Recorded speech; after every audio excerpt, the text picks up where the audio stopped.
القواعد. اس ذات کی قسم جس نے آپ کو برحق نبی بنا کر بھیجا ہے، اگر آپ سمندر میں کود پڑنے کا حکم دیں گے تو ہم سمندر میں کود پڑیں گے، ہم میں سے ایک شخص بھی پیچھے نہیں ہٹے گا. اور اس وقت کو نہ بھولو جبکہ اصحابہ نبی بھوکے پیاسے خندق کھودنے میں مصروف تھے اور ان کی زبان پر جاری تھا نحن الذی بایعوا محمدا علی الجہاد ما بقینا ابدا.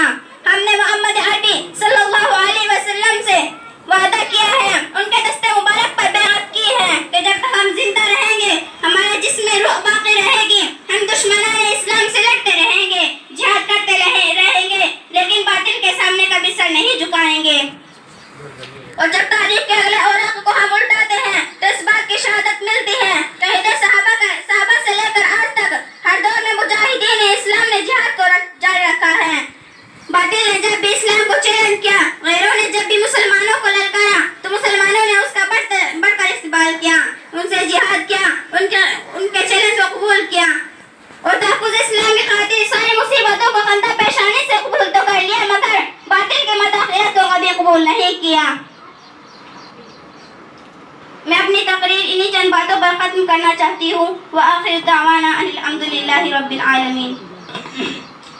ماشاءاللہ، بہت ہی اچھی تقریر اس بچے نے حضرات کے سامنے جہاد کے اوپر بتائی ہے کہ جس میں اللہ کے نبی علیہ الصلوۃ والسلام نے اور اللہ نے مسلمانوں کو جہاد کرنے کی ترغیب دی ہے.